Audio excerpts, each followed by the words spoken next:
अपने कुलगुरु को बुला के ले आओ। नरसिंह मेहता अपने कुलगुरु के पास गए, जाकर के कहा पिताजी का श्राद्ध है। बोले हमने तो तुमको वंश से निकाल दिया, हमने तो तुमको जाति से निकाल दिया, अब क्यों आए हो तुम? बोले भले ही मैं जाति से अलग हूं, लेकिन पिताजी तो मेरे आपकी जाति के ही हैं, उनका श्राद्ध करवाने आ जाइए। कुलगुरु जी बोले हमने तो आपके बड़े भैया को वचन दिया है, उनके यहाँ जाएंगे और एक बार में एक ही जगह श्राद्ध खाना चाहिए, आपके यहाँ नहीं आ पाएंगे, आप कोई और व्यवस्था कर लो अपने। नरसिंह मेहता बोले कोई बात नहीं। दूसरे ब्राह्मण देवता के पास गए, बोले कि हमारे कुलगुरु तो व्यस्त हैं, आप ही करा दीजिए। तो नरसिंह मेहता से ईर्ष्या तो करते ही थे सब, क्यों? अब बोले कोई काम नहीं करता, धंधा नहीं करता, इसका घर कैसे बन गया, इसकी भोजन की व्यवस्था कैसे होती है, इसको घर वालों ने निकाल दिया, जाति वालों ने निकाल दिया, फिर भी इसकी व्यवस्था कौन कर रहा है? इसलिए लोग जलते थे नरसिंह मेहता से। तो दूसरे गुरु जी के पास गए, ब्राह्मण देवता के पास, आप हमारे घर पे श्राद्ध करा दो।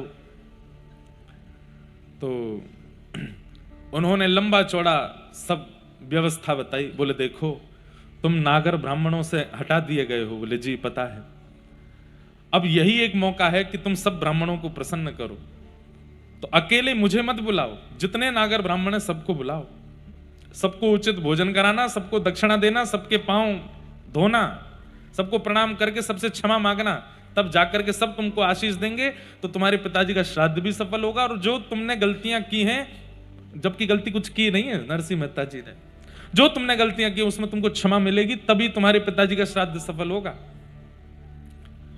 सारे नागर ब्राह्मण आएंगे।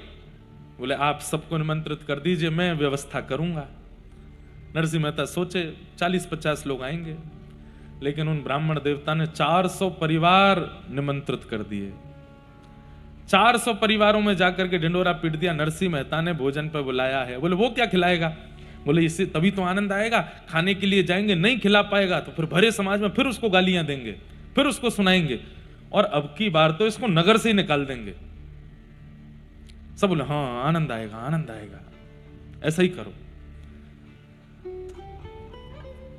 नरसिंह मेहता ने जाके पत्नी से कहा 40-50 लोगों की प्रसाद की। बोले कोई व्यवस्था नहीं है यहाँ, 2 लोगों की व्यवस्था नहीं, तुम 40 की बोल रहे हो, एक ही बुला लेते। बोले वो बोले कि सबको बुलाना है, मैं तो बोल आया कि सबको निमंत्रण देना, अब देवी कुछ करो। पत्नी ने कहा वो एक सेठ जी हैं, उनसे जाके थोड़ा कर्जा ले आओ। ठीक है मैं जाता हूं, बाकी तुम व्यवस्था रखना। बोले हाँ। सेठ जी के पास गए, बोले सेठ जी कुछ व्यवस्था कर दीजिए, हम आपको दे देंगे धीरे धीरे। अच्छा नरसिंह मेहता कीर्तन करते थे, कीर्तन में कोई कुछ देने का प्रयास करता था तो नरसिंह मेहता जी रखते नहीं थे, कोई दे भी